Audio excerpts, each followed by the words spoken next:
أعوذ بالله من الشيطان الرجيم. بسم الله الرحمن الرحيم. إذا وقعت الواقعة ليس لوقعتها كاذبة خافضة رافعة. إذا رجت الأرض رجا وبست الجبال بسا فكانت هباء منبثا وكنتم أزواجا ثلاثة فأصحاب الميمنة ما أصحاب الميمنة وأصحاب المشأمة ما أصحاب المشأمة والسابقون السابقون أولئك المقربون في جنات النعيم. ثلة من الأولين وقليل من الآخرين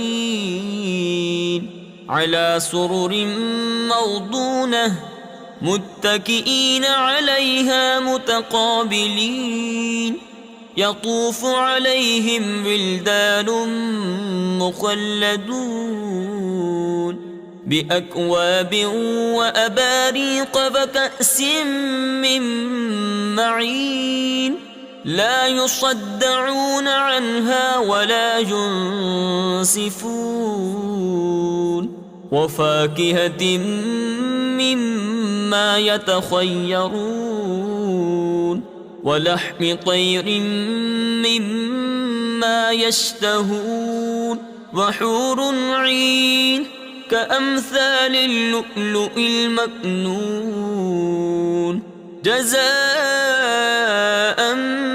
بما كانوا يعملون.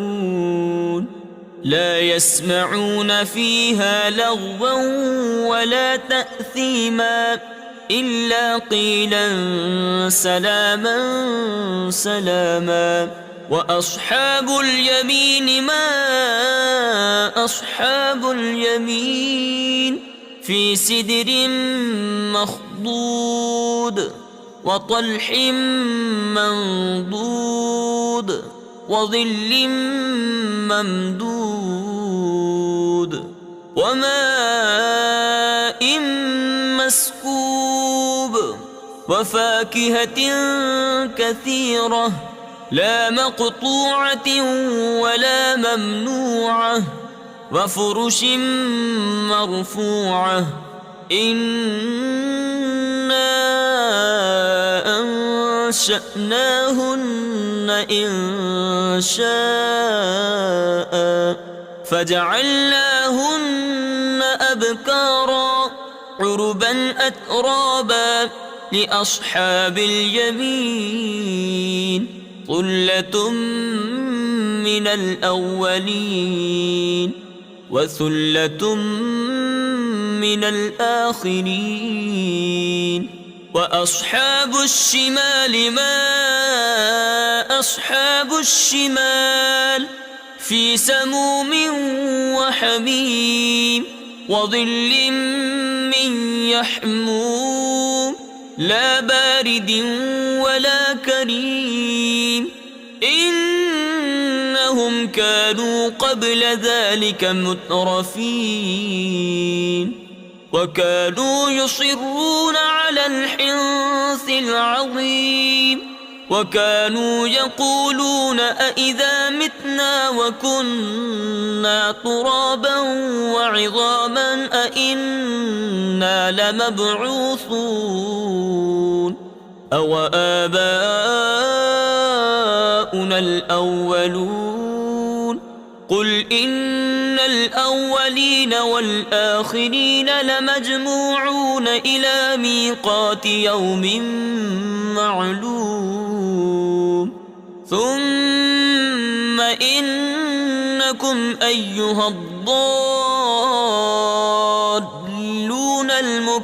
المكذبون لآكلون من شجر من زقوم فمالئون منها البطون فشاربون عليه من الحميم فشاربون شرب الهيم هذا نزلهم يوم الدين نحن خلقناكم فلولا تصدقون أفرأيتم ما تمنون أأنتم تخلقونه أم نحن الخالقون نحن قدرنا بينكم الموت وما نحن بمسبوقين على أن نبدل أمثالكم وننشئكم فيما لا تعلمون ولقد علمتم النشأة الأولى فلولا تذكرون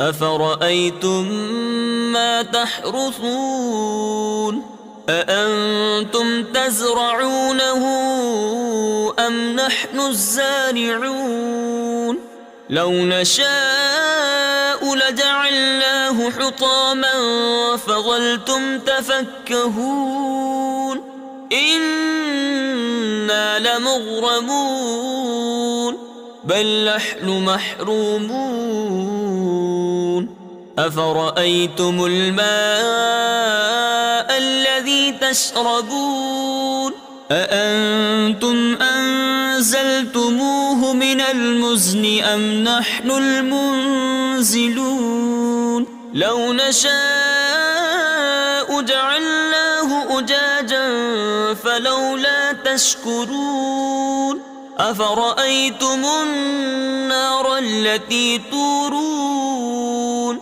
أأنتم أنشأتم شجرتها أم نحن المنشئون نحن جعلناها تذكرة ومتاعا للمقوين فسبح باسم ربك العظيم فلا أقسم بمواقع النجوم وإنه لقسم لو تعلمون عظيم إنه لقرآن كريم في كتاب مكنون لا يمسه إلا المطهرون تنزيل من رب العالمين أفبهذا الحديث أنتم مدهنون وتجعلون رزقكم أنكم تكذبون فلولا إذا بلغت الحلقوم وأنتم حينئذ تنظرون ونحن أقرب إليه منكم ولكن لا تبصرون فلولا إن كنتم غير مدينين ترجعونها إن كنتم صادقين فأما إن كان من المقربين فروح وريحان وجنة نعيم وأما إن كان من أصحاب اليمين فسلام لك من أصحاب اليمين وأما إن كان من المكذبين الضالين فنزل من حميم وتصلية جحيم إن هذا لهو حق اليقين فسبح باسم ربك العظيم صدق الله العظيم.